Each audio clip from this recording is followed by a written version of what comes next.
Good morning. Today we are going to write rules for writing Lewis structures.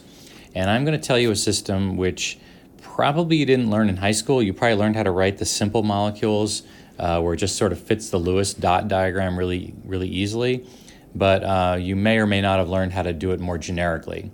And unfortunately, most of the molecules that you're going to be asked to write or know how to write the Lewis structure for, the high school way really doesn't work all that well. It works for a few cases, but it isn't general. So we're going to give you a more general way of writing Lewis structures, and I am going to start with the one we already wrote. You might be thinking, why are we starting with the one we already wrote?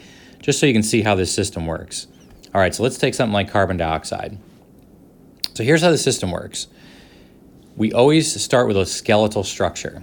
And by a skeletal structure, I mean put the atoms basically where they're supposed to be. So the rule is, in general, for a skeletal structure, we're going to put the least electronegative atom in the central position. And two more things, hydrogen and fluorine are always going to occupy the outside or terminal positions. They're going to be on the outside of the molecule. So my rule is least electronegative atom in the central position. Okay, so for CO2, we don't have the electronegativity table here, but you can look it up as you're doing this. You will recognize that carbon is less electronegative than oxygen. So this is what I mean by the skeletal structure. I just put a carbon in the middle and I put two oxygens on the outside. Now I know you already know how to write the Lewis structure, we already wrote it before, but let's just follow me with this strategy. The second thing is to count the total number of valence electrons available. So carbon has 4, oxygen has 6 times 2 is 12, so there are 16 total valence electrons. And this is where it really differs most from the way you might have learned this in high school. All right, so we're going to consider these electrons like a pool of electrons that's available to create octets for everyone. Don't worry that they came from hydrogen or they came from oxygen or they came from carbon. Just consider all of them putting their electrons in together and figuring out the best way to make the octets work. So we have 16 total electrons we need to deal with. So here's the way we do this. Once we have the number of electrons, we want to draw a single covalent bond, this is step 3, in between the central atom and all its surrounding atoms. And remember, each single covalent bond counts as 2 electrons. So now we have 2, 4, 6, 8, 10, 12, 14, 16. So I have 16 total electrons that I have written down. That's how many I have available to me. And step 4 then is to check the octet rule. All right, so oxygen 2, 4, 6, 8, that looks good. Carbon, or the other oxygen 2, 4, 6, 8, that looks good. But obviously carbon 2, 4 does not look good. All right, so how do we deal with the fact that we don't have the right number of valence electrons around the carbon? We don't have that octet satisfied. Well, the way we can do this, we can steal one of these lone pairs and put it in the double bond. So I can take that lone pair, write in a double bond. I'm going to do a little erasing here. And now we recount our octets. 2, 4, 6, 8 around the oxygen, 2, 4, 6, 8 around the other oxygen, but 2, 4, 6 around the carbon. All right, that's no good.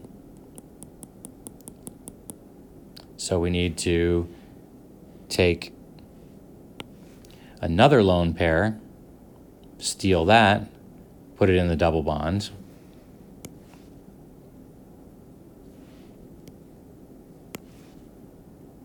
And now we're going to count octets once again. 2, 4, 6, 8, 2, 4, 6, 8. And you remember from before, this is the Lewis structure, 2, 4, 6, 8. So the oxygen has 8 electrons around it. The carbon has 8 electrons around it. That's the correct Lewis structure for CO2.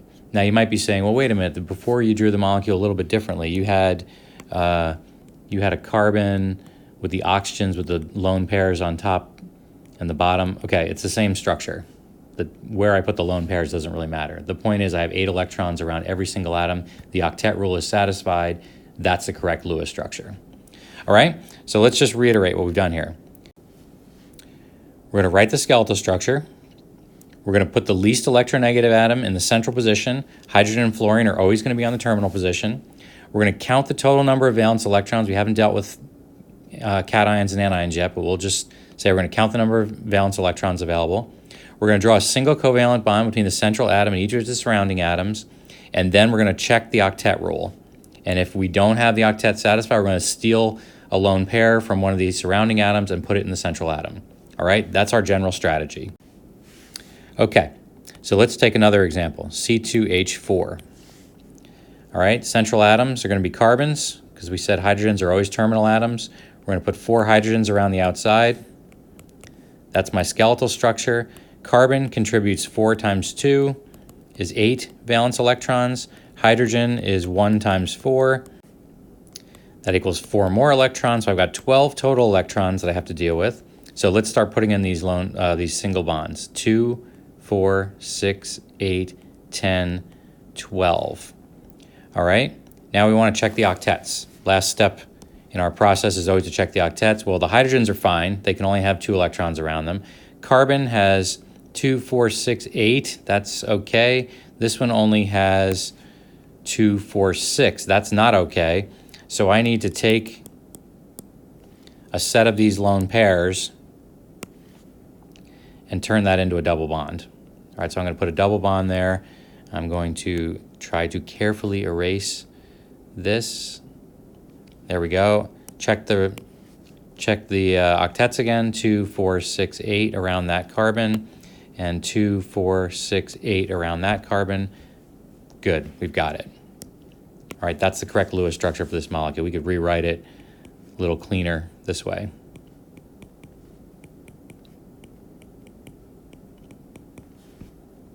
Okay, no problem, right? All right, let's add one more layer of complexity to things. What if we have a molecule like nitrogen? We know that molecule exists. You might want to stop the video and take a minute and see if you can rewrite the Lewis structure on your own. And I will pause for a second, and then I'll go about and finish this one off. Okay, so nitrogen does not have a central atom per se. It's only 2 atoms. And we know that nitrogen, the valence electrons are 5 times 2. So there are 10 total electrons. So I'm going to go 2, 4, 6, 8, 10. I don't know if you notice I've been alternating one atom and another when I start putting those lone pairs, and that's a good strategy to have to make sure you distribute them out uniformly. Now we're going to count octets, 2, 4, 6, 2, 4, 6. All right, so neither of them, the octet rule is satisfied, so I'm going to steal, let's get rid of these markings. Let's steal one of these lone pairs, turn it into a double bond, carefully try to erase this. Count up, 2, 4, 6, 2, 4, 6, 8. So one of these is good, the other one is not. So this nitrogen only has 6 electrons around it. So I need 2 more electrons, and I'm going to steal another lone pair. So the question is, where does the lone pair come from? Well, we already had the octet satisfied on one of them. Remember, this guy already had the octet satisfied, 2, 4, 6, 8 around it. So if I steal one of these lone pairs and turn it into a bond, it's still going to have 8 around it. So that's where we're going to go. We're going to take one of these lone pairs. I'm going to try to carefully delete this guy. And it's not going to allow me to do that. I got to do it this way. Carefully delete that guy. Now we're going to count octets again. 2, 4, 6, 8 around this nitrogen, and 2, 4, 6, 8 around that nitrogen. Octet rule is satisfied. That is the correct Lewis structure for nitrogen. Triple bond with one set of lone pairs on each nitrogen. You can convince yourself the octet rule is satisfied with 10 electrons around it. Okay, so there's one case here in our instructions that we have not dealt with yet, and that is polyatomic anions, polyatomic cations. We haven't said anything about what happens if you have an ion. So let's do an example of one if you have an ion. We'll take something like NO3, a nitrate anion. Okay, so NO3, we'll go through our rules. Nitrogen has a lower electronegativity than oxygen, so we're going to put the nitrogen in the middle. We're going to put the oxygens around the nitrogen. That's our skeletal structure. That's step 1. Then we need to count valence electrons. So we know nitrogen, we have 5 times 1 So there's 5 electrons around nitrogen. Oxygen is 6 times 3 is 18 electrons. And this negative sign means I have 1 more electron due to the fact that this is a -1 charge. If it was a -2 charge, we'd have 2 extra electrons. -3, we'd have 3 extra electrons, etc. If it's a positive charge, like an ammonium ion, we would take away 1 electron. So this is 24 total electrons that we have in our pool of electrons to consider.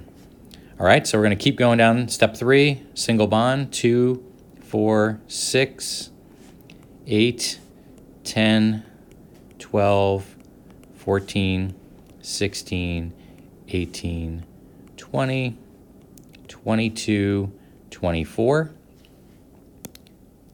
Check the octets, 2, 4, 6, 8, 2, 4, 6, 8, 2, 4, 6, 8. The oxygens look good, but the nitrogen only has 2, 4, 6. Okay, that's a problem. So we're going to do our normal trick here. I'm going to delete all these little markers. I'm going to steal one of these lone pairs. I'm going to add a double bond in here. Green, that's fine. Steal one of those.